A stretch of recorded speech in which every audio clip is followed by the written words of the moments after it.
Ketegangan antara China dan Taiwan kembali memanas. Pemicu terbaru datang setelah Presiden China Xi Jinping menegaskan bahwa kembalinya Taiwan ke China adalah bagian penting dari tatanan internasional pasca Perang Dunia II. Pernyataan itu disampaikan Xi Jinping dalam panggilan telepon dengan Presiden AS Donald Trump. Pernyataan ini langsung memicu reaksi keras dari Taiwan. Juru bicara Kementerian Luar Negeri Taiwan, Jeff Liu, menuduh Beijing memutarbalikkan fakta sejarah.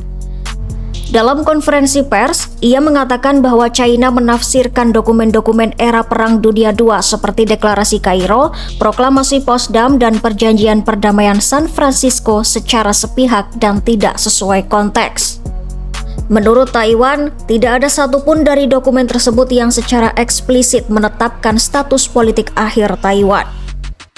Jeff Liu menegaskan bahwa Republik China atau Taiwan adalah negara berdaulat yang tidak berada di bawah kekuasaan Republik Rakyat China. 外交部同时也注意到，中方在新闻声明中再度蓄意片面扭曲我国主权地位与相关史实。事实上，中国刻意曲解二战时期的文件，包括开罗宣言、波茨坦公告以及旧金山合约。 最主要的目的就是企图胁迫台湾。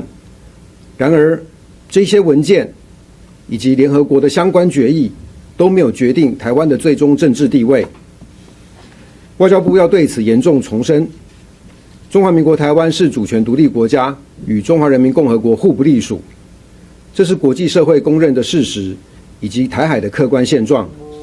此外，对于中方刻意扭曲二战史实。 曲解相关文件的行径，美方也已经多次明确表达反对立场。 Ia juga menyebut bahwa Amerika Serikat berkali-kali menolak klaim historis Beijing. Taiwan memperingatkan bahwa China menggunakan strategi perang hukum untuk menciptakan legitimasi palsu guna meningkatkan tekanan politik dan militer terhadap pulau itu. Jeff Liu menambahkan bahwa apa yang ia sebut sebagai ekspansionisme otoriter China tidak hanya mengancam Taiwan, tetapi juga Jepang dan negara-negara tetangga lainnya.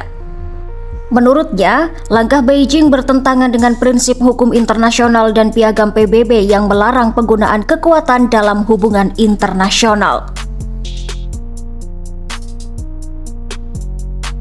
Beijing pun membalas tuduhan tersebut. Juru bicara Kementerian Luar Negeri China Mao Ning menyebut bahwa Taiwan adalah bagian tak terpisahkan dari wilayah China, sebuah fakta yang tidak dapat dimanipulasi. Ia menegaskan bahwa panggilan telepon antara Xi Jinping dan Trump merupakan komunikasi rutin yang dimulai oleh pihak AS dan berlangsung dalam suasana positif serta konstruktif. Dalam percakapan itu, Xi Jinping menekankan kembali bahwa pengembalian Taiwan kepada China merupakan bagian penting dari tatanan dunia pasca perang. Ketika wartawan menyinggung argumen di Jepang tentang siapa sebenarnya penerima penyerahan Jepang pada 1945, Republik China atau Republik Rakyat China, Mao Ning menyebut bahwa pihak yang mempertanyakan legitimasi Beijing tidak memahami sejarah atau sengaja memutarnya. Dalam penjelasannya, Mao Ning mengatakan bahwa pada tahun 1949 terjadi pergantian pemerintahan dari Republik China atau Taiwan ke Republik Rakyat China. Tetapi subjek hukum internasional China tetap sama, sehingga kedaulatan dan batas wilayah China termasuk Taiwan tidak berubah. Ia juga mengutip pernyataan bersama Jepang-China tahun 1972, di mana Jepang mengakui Republik Rakyat China sebagai satu-satunya pemerintah sah China. Menurut Mao Ning, dokumen ini menjadi salah satu dasar kuat bahwa Taiwan merupakan bagian dari China.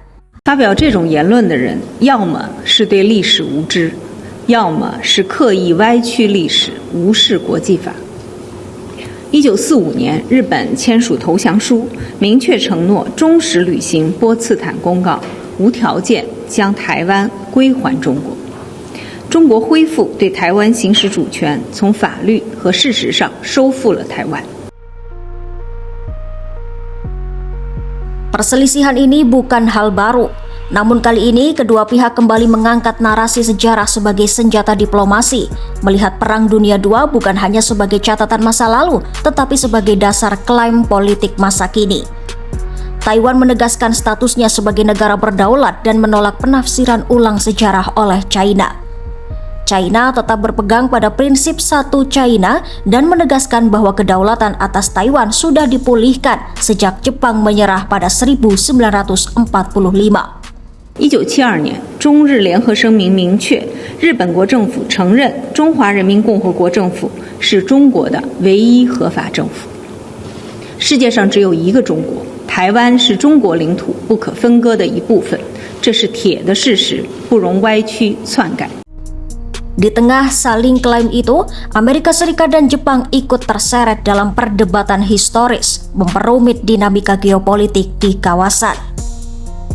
Adu klaim sejarah ini menunjukkan bahwa persoalan Taiwan bukan hanya isu politik, tetapi juga pertarungan memori, narasi, dan legitimasi.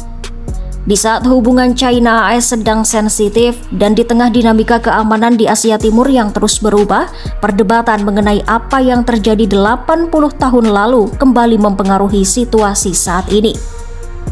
Dan selama kedua pihak tetap berpegang pada tafsir sejarah masing-masing, ketegangan di Selat Taiwan tampaknya belum akan mereda.